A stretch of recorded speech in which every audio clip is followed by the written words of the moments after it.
There is a quiet change happening in millions of people around the world, especially between the ages of 45 and 65. It doesn't arrive suddenly. It doesn't come with alarms or emergency rooms, but it runs deep enough to make someone pause and ask, why don't I feel like myself anymore? A woman who was once calm and steady becomes irritable, emotional, easily overwhelmed. A man who used to feel strong and decisive slowly withdraws, grows quieter, loses his sense of drive. Families assume their personality has changed. Society calls it a midlife crisis. But in many cases, the truth is simpler and far more biological. Before the mind changes, the body has already begun to change. And at the center of that change is hormones. Starting around the mid-40s, the human body enters a major biological transition. In women, estrogen and progesterone begin to decline and fluctuate unpredictably.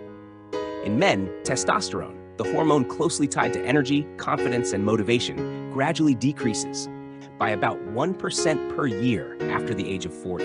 According to Harvard Medical School, sex hormones do far more than regulate physical functions. They directly affect the brain, especially the areas responsible for mood regulation, stress tolerance, and emotional stability. In other words, when hormones shift, emotions cannot stay the same. The problem is that these changes don't look the same in everyone, and they are often misunderstood. For women going through perimenopause, emotional changes can feel sudden and confusing. Small things trigger irritation. Sadness appears without a clear reason. Anxiety becomes louder. And perhaps the most distressing part is this feeling. I know I'm reacting differently, but I can't control it. These women are not weak. They are not overly sensitive. They are navigating a biological storm inside their own bodies. For men, the shift is often even quieter. They rarely talk about how they feel. They don't cry. But that doesn't mean they're fine. Many experience a loss of motivation. Activities that once brought satisfaction feel empty. They withdraw socially. They feel a sense of inner emptiness, but struggle to name it. Psychological research in the United States shows that depression in middle-aged men often doesn't appear as visible sadness.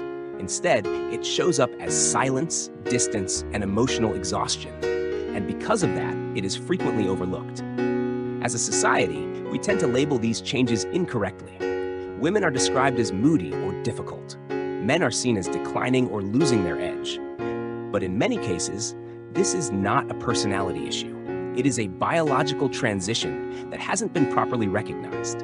Research published in the Journal of Clinical Endocrinology and Metabolism shows that when hormonal imbalances are addressed appropriately, many middle-aged adults experience significant improvements in mood, energy, and overall quality of life, even without antidepressant medication. So what is the solution? It is not about trying harder to be positive. It is not about toughening up. The solution begins with understanding and respecting the body.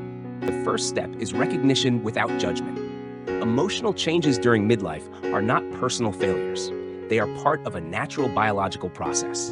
The next step is appropriate medical evaluation. When emotional changes persist, hormonal assessment matters. In the United States and other developed countries, hormone therapy is carefully researched, highly individualized, and always weighed against potential risks and benefits. Not everyone needs treatment, but everyone deserves accurate evaluation. Alongside medical care, lifestyle adjustments grounded in science make a real difference. Regular physical activity increases serotonin and dopamine, neurotransmitters linked to emotional well-being. Quality sleep stabilizes the hormone-brain connection. Reducing alcohol and refined sugar helps limit emotional volatility.